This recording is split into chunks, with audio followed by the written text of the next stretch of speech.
17 meters long, with a dramatic blade-like crest, the bones show it loved shallow rivers and swamps. It was a semi-aquatic giant built for hunting in flooded landscapes, and that got me thinking. What if one egg somehow ended up in the Florida Everglades today? Not in a zoo, not in a lab, just buried in the mud on a tree island during a storm. Because if you squint, the Everglades is basically Spinosaurus habitat, hot, wet, and full of things that want to eat you. But here's the problem. The Everglades is already balanced. It has apex predators, a delicate food web, and strict rules. And you, a baby Spinosaurus, are about to break every single one of them. We're simulating what happens when a creature that should have died out 95 million years ago wakes up in 2026 Florida. Spoiler, it doesn't go well for anyone, including the dinosaur. You don't just hatch, you hatch during a hurricane. It's peak storm season in August. Wind screams at 90 miles per hour, and rain falls so hard it feels like the sky is collapsing. Your first breath is half water. Not ideal, but your species evolved for exactly this kind of chaos. In Cretaceous North Africa, monsoons turned rivers into violent floods. Hatching into rising water was normal. You're only 3 feet long and weigh 15 pounds. The water is rising fast. Your instinct screams, get to water, but everything is already water. You get swept into a swollen channel, paddling with brand new webbed feet thrashing your tail. You slam into a cypress trunk and cling on with claws designed for slippery banks. You hold on for 3 hours. When the storm passes, you're alive, exhausted, disoriented, and completely alone. Day 1. Survived a natural disaster. Most newborns learn crying gets attention. You're already an overachiever. 3 days later, you still haven't eaten. Hunger turns into a crisis. Your metabolism runs hot because you're supposed to be growing fast. In the Cretaceous, rivers were thick with giant fish. Here, the fish are small and fast, and you have no idea what you're doing. You miss a base and face plant into mud. You try for a gar, but it escapes. Starvation wins. You eat sawgrass and vomit it back up.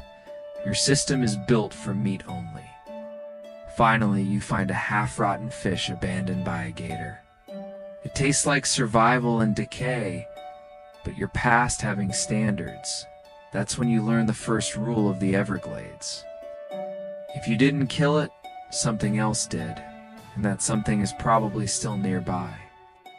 A few days later, you move to deeper water. You're learning to hunt. Stay still, sense pressure changes, strike fast. You catch 2 small fish and feel confident. Then you sense something big. You think big fish equals food and dive closer. It's not a fish, it's a 9-foot bull shark. It gives you a test bite on the tail.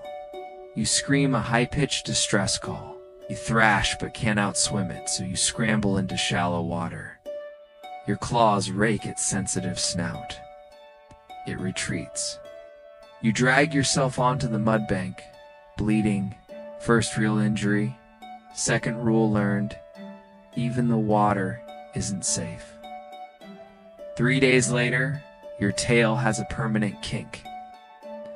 You stay in shallower areas, it's less efficient, but safer. And blood in the water attracts an 8-foot alligator. It charges. You rake its eye in desperation and bite its foreleg. Neither of you wants to die today. You both retreat. You didn't lose. 6 months later, you're 10 feet long and 200 pounds. You've figured out safer hunting zones. Things feel manageable, which should have been a warning. Everglades doesn't do manageable for long. The dry season hits. Water levels drop. Fish crowd into shrinking pools. For you? A growing semi-aquatic giant. It's a disaster. By week 3, you haven't eaten in 4 days. Hunger makes you reckless. You find a gator hole packed with fish and turtles, guarded by 3 alligators. They'll lunge anyway. They attack as a group. One bites your leg, another shreds part of your sail. You use your mass, body slam, and claw. They retreat. You claim the hole and eat for hours, but the injuries cost you. You spot a white-tailed deer, miss the first ambush, but wait patiently at the only water source, and finally catch it by the hind leg, dragging it underwater. You just invented a hunting strategy your species never needed in the Cretaceous. A rare cold front drops temperatures. You shiver and nearly die. Your tall sail acts like a solar panel, absorbing heat and saving your life when the sun returns. 18 months after hatching, you're 14 meters long and weigh 8 tons. You are now the single most dangerous thing in the Everglades. Alligators flee. Deer avoid water during your hunting hours. Even invasive pythons hide. You become the apex predator with no competition. And that's exactly the problem. You need roughly 40 kilograms of meat per day. In your natural habitat, you could catch a 200-kilogram sawfish. Here, the largest reliable prey is maybe 15 kilograms. You hunt constantly, burning more energy than you gain. Your success is killing the ecosystem and killing you. Alligator numbers crash in your range. Large fish go locally extinct. You've removed top predators by becoming something far worse. You range farther and farther, exhausting yourself to find less food. One day in a brackish channel, you encounter a 17-foot American crocodile. It doesn't run. You fight. It bites your shoulder, cracking bone. You pin it and drown it, but the wound is deep and infected. While healing, you find a small-toothed sawfish. Your DNA screams with recognition. You catch it. The first time you eat something that feels right, but it was one of the last. They're endangered. You just removed the only prey that felt familiar. A year later, your core range is collapsing. You've eaten too much, too well. The food web can't support a creature your size. You're starving again, despite being the biggest thing in the swamp. Dawn breaks over a coastal sleuth. You make that low-frequency call you've made since you were a hatchling, the one meant to find siblings. There is no response. There will never be a response. In Cretaceous North Africa, Spinosaurus lived in an ecosystem built for giants.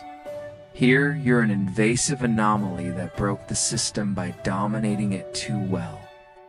You beat the alligators, crocodiles, sharks, and pythons. You won. And now you're going to die here alone, starving, in a world that was never built for something like you. Because being the biggest predator in the swamp doesn't mean you belong in the swamp.